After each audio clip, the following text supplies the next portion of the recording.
안녕하세요. 즐거운 책방입니다. 오늘 소개해드릴 책은요, 세이노의 가르침이라는 책이에요. 세이노의 가르침. 오늘 두 번째 시간이고요. 오늘 읽어드릴 부분은 무슨 일이든지 더 잘하는 방법이 있다라는 부분이에요. 그 부분의 내용을 읽어드릴게요. 사업을 하면서 수많은 사람들을 겪어본 경험에 의하면 가장 골치 아픈 직원은 자기 기준으로 일하는 사람이다. 이들은 자기 나름대로의 최선을 다하였다고 생각한다. 하지만 기억해라. 당신이 최선이라고 생각하는 방법이 실은 어리석음의 총체적 집합일 수도 있다는 것을 말이다. 대부분의 사람들은 자신이 일을 충분히 잘하고 있다고 생각한다. 더 잘, 더 효율적으로, 더 완벽하게 일을 하는 방법이 있다는 것을 인정하지 않는다. 통계에 의하면 사람들 중 90% 이상이 자신은 다른 보통 사람보다 일을 더 잘하고 있다고 생각하고, 미국 대학 교수들의 94%는 동료보다 자신이 연구를 더 잘 수행한다고 믿는다. 미국 대학 농구 선수들 중 60% 이상이 자기가 메이저 팀에서 뛸 것으로 믿지만 실제로는 5%만 그렇다. 일본 직장인들은 자신의 업무 수행 능력을 남들이 생각하는 것보다 평균 20% 이상 더 높게 생각한다. 즉, 자기 도취에 빠져 있다. 사람들이 내게 웬 책을 그렇게 읽느냐고 물을 때마다 내가 준 대답은 내가 경영을 제대로 하고 있는 것인지, 내가 제대로 살아가고 있는 것인지, 내가 자기 도취에 빠진 것은 아닌지, 내가 똥 묻은 개인데 겨 묻은 개를 탓하기만 하는 건 아닌지, 내 눈 속에 들고는 못 보고 남의 눈 속에 티끌만 보는 것은 아닌지, 내가 제대로 일을 효과적으로 처리하는 것인지 등등이 불안하다 보니 확인을 받으려고 읽는다는 것이었다. 자, 일을 좀 더 잘하려면 어떻게 하여야 하는가? 첫째, 어떤 일을 반복적으로 하고 있다면 반드시 개선점을 찾아라. 나는 같은 일이 수개월 동안 계속 반복되면 더 효과적인 방법은 없는 것일까? 를 생각하며 더 좋은 방법을 찾아 개선하려고 무지무지 애를 쓴다. 그리고는 상당한 분야에서 변화를 시도한다. 집에서도 나는 5만 가지 물건들로 가득 찬 내 방을 정기적으로 정리하고 사물들을 새롭게 배치한다. 개선점을 찾는 것이다. 둘째, 행동하기 전에 그 일에 필요한 지식을 반드시 흡수하여라.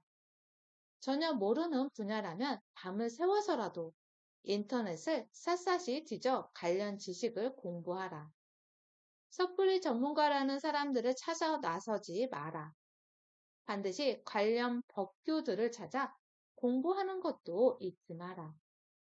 법을 미리 확인하지 않아 낭패를 보는 사람들이 한둘이 아니다.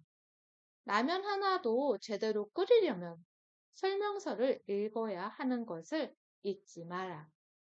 셋째, 실수하지 말라. 중국 음식점에 짜장면을 시켰는데 배달원이 단무지나 젓가락을 안 가져오는 경우를 한두 번은 경험하였을 것이다. 당신이 배달한다면 전혀 그런 실수를 하지 않을 것이라고? 글쎄다. 사람의 발이 닿는 땅은 불과 며칠에 지나지 않는다. 그러면서도 한자가 넘는 다리에서도 잘 떨어진다. 기본적으로 실수는 자만에서 나온다. 실수하지 않으려면 어떤 일을 하는데 필요한 모든 세세한 것들을 적어놓은 체크리스트를 반드시 만들어 책상 위에 붙여놓고 그 일을 할 때마다 확인하라. 그 리스트가 머릿속에서 스크린에 투영되듯 눈을 감아도 쫙 펼쳐질 때까지 그렇게 하라. 일을 못하는 사람일수록 이런 리스트를 불필요하게 생각한다. 이미 안다고 생각하는 자만에 빠져 있단 말이다.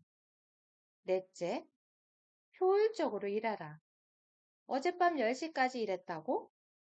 이번 달 영어 실적 통계 내느라고 그랬다고? 그런데 통계를 어떻게 냈지? 꼼꼼히 세금 계산서들을 업체별로 분류한 뒤 합산하여 워드 프로세스로 만들었다고? 합산은 어떻게 했는데? 계산기로 했다고? 그럼 이 도표는 어떻게 그렸지? 워드로 만들었다고? 엑셀은 사용할 줄 모르나? 알긴 아는데 잘 모른다고? 이거 엑셀로 하면 어제 일과 전에 끝나는 일인데 효율성은 언제나 당신의 지식과 비례한다는 사실을 잊지 마라. 다섯째, 그 일을 이미 해본 경험자들의 의견을 반드시 들어라. 직장인들이 상사를 잘 만나는 것은 정말 행운에 속한다. 나는 경력사원을 뽑을 때 그가 예전 직장에서 누구 밑에서 일을 배웠는지, 그 상사는 어떤 사람이었는지를 반드시 묻는다. 무역 서류를 담당할 경력 직원이라면 그가 작성한 영문 문서들을 예전 직장에서 누가 살펴보았는지도 확인한다. 혼자서 정권을 위임받았다면 그는 배운 것이 없으니 보나마나 일을 잘할 리 없다. 상사가 있었지만 별 볼 일 없었다면 그 역시 별 볼 일 없다. 그러므로 당신의 상사가 당신에게 일 좀 똑바로 하라고 할 때마다 고마움을 느껴라. 그가 큰 소리로 아깝거린다고 할지라도 말이다. 훌륭한 사람과 어리석은 사람과의 사이는 불과 한 발자국의 차이다. 나폴레옹의 말이다. 하지만 일 잘하는 사람과 어리석게 일하는 사람 사이는 한 발자국이 아니다. 그것은 부자가 될 사람과 가난하게 살 사람의 차이가 되기도 하기 때문이다. 이어서 읽어드릴 부분은 세상이 원하는 기준에 맞추어 일하라 라는 부분이에요. 나 하늘로 돌아가리라. 아름다운 이 세상 소풍 끝나는 날 가서 아름다웠다라고 말하리라. 라는 시 비천을 쓴 천삼병 시인의 소원은 내 집 하나만 있었으면 이었다. 심지어 그는 누가 나에게 집을 사주지 않겠는가? 하늘을 우러러 목 터지게 외친다. 그도 했다. 그러나 1993년 그가 삶을 마감한 곳은 주인 말고도 새 가구가 있는 집이었고 14사람이 몸을 부딪히며 살던 곳이었다. 그래서 그는 가난한 내 직업이라고까지 했다. 그는 왜 가난했던가?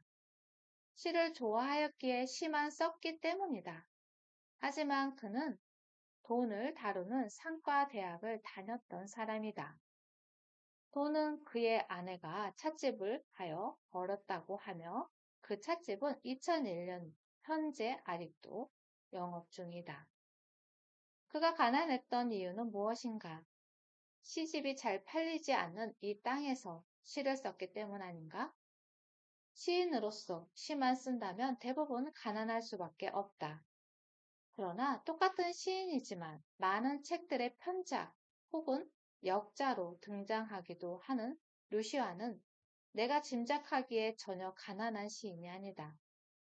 그는 보통 사람들이 무슨 글을 읽고 싶어 하는지를 찾아내 상품화시키는 유능한 편집자이며 세상에서 대가를 얻어내는 마케팅 기법도 아는 사람이다. 당신이 시인이라면 천 시인처럼 살 것인지 류 시인처럼 살 것인지는 당신 스스로 결정할 사항이며 그 어느 쪽의 삶이 우월하다는 말은 그 누구도 하지 못한다. 하지만 어느 직업을 가졌든 세상으로부터 더 많은 경제적 대가를 얻어내려면 그 대가를 결정하는 세상이 무엇을 원하는지를 알고 있어야 한다. 세상이 원하는 것이 무엇인지도 모른 채 자기 체면에 빠져 살게 되면 돌아오는 것은 실패와 좌절 뿐이다. 그럼에도 불구하고 실패한 자들의 대부분은 세상이 원하는 것은 무시하면서 실패의 책임과 원인을 세상에 돌린다. 세상이 불공평하느니, 세상이 썩었다느니, 세상이 학벌이나 인맥 등으로만 이루어졌다느니 등등. 실패한 자들의 핑계는 길고 긴 레파토리를 이뤘다. 명심해라. 성공한 자들은 어떤 일이 잘못되면 그 책임과 원인을 자기 자신에게서 찾는다.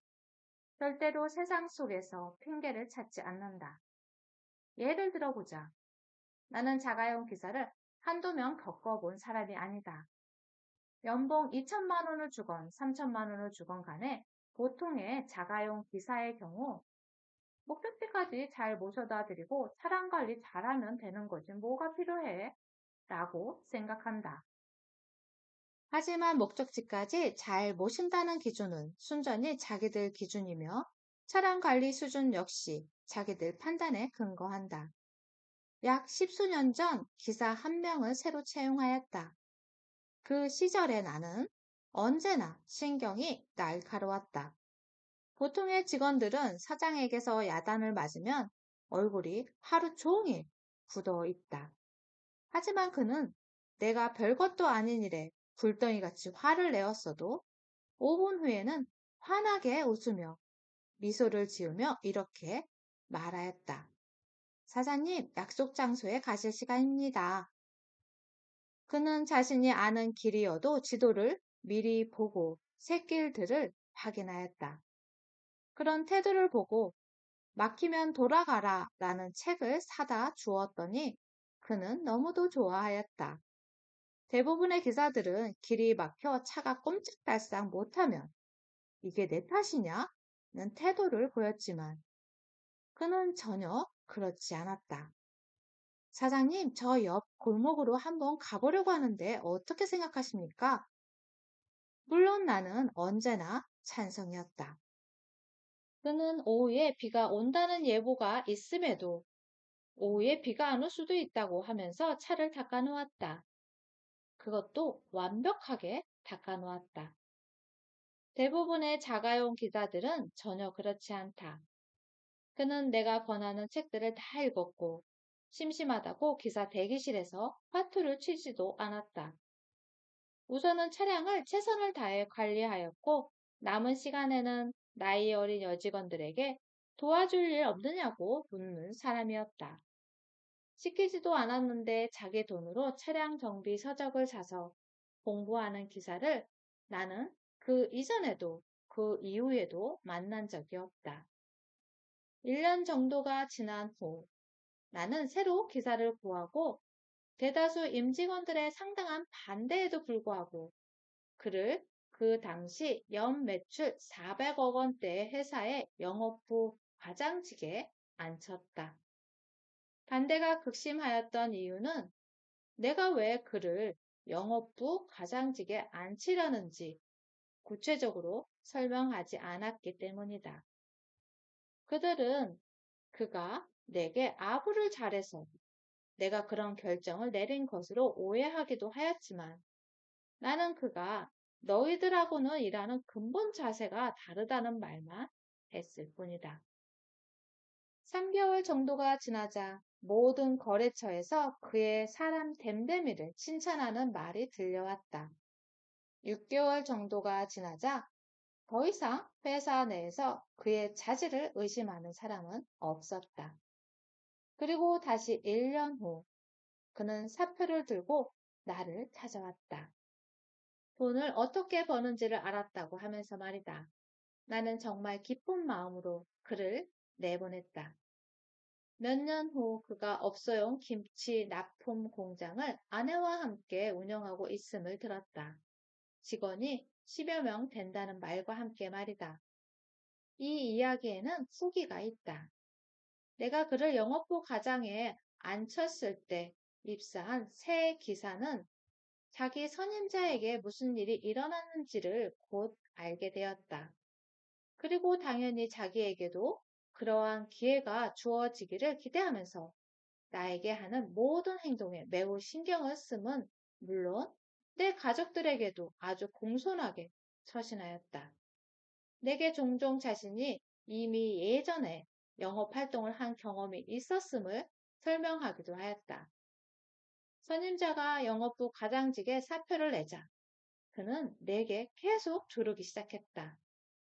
자신도 영업부에서 일하여 보고 싶노라고. 하도 귀찮게 조르기에 그를 영업부 평직원으로 보내면서 영업부 임원에게 이렇게 말하였다. 몇 개월만 데리고 있어라. 얼마 버티지 못할 테니까. 2개월 만에 그는 사표를 냈다. 왜 나는 선임자처럼 행동하고자 애를 쓴 그를 무시하였을까? 세상이 원하는 자세로 일하는 태도는 뼛속 깊은 곳에 자리 잡은 인식에서 나오는 것이며 눈앞에 홍당무가 탐이 나서 나오게 되는 행동과는 그 질이 다르기 때문이다. 그래서 선임자가 모범을 미처 보이지 못한 분야에서는 어떻게 행동하여야 하는지 모르기 때문에 누수 현상이 생기면서 탈로가 나기 마련이며 남에게 잘 보이고자 하는 행동이기에 보는 사람이 없으면 그 본성이 드러나기 마련이다. 속토마가 홍당무가 없어도 잘 달린다고 내가 말하는 이유가 바로 그것이다. 이제 무슨 일을 하건 당신의 기준을 바꾸어라. 당신이 정한 기준으로는 절대로 부자가 되지 못한다. 부자들은 세상이 원하는 기준으로 일을 하여 온 사람들이다.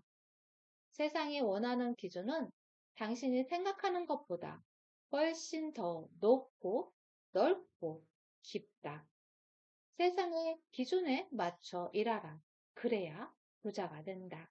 네, 오늘은 여기까지 읽어드릴게요. 여러분에게 도움이 되는 영상이었으면 좋겠어요. 구독과 좋아요도 부탁드릴게요. 다음 시간에 또 만나요.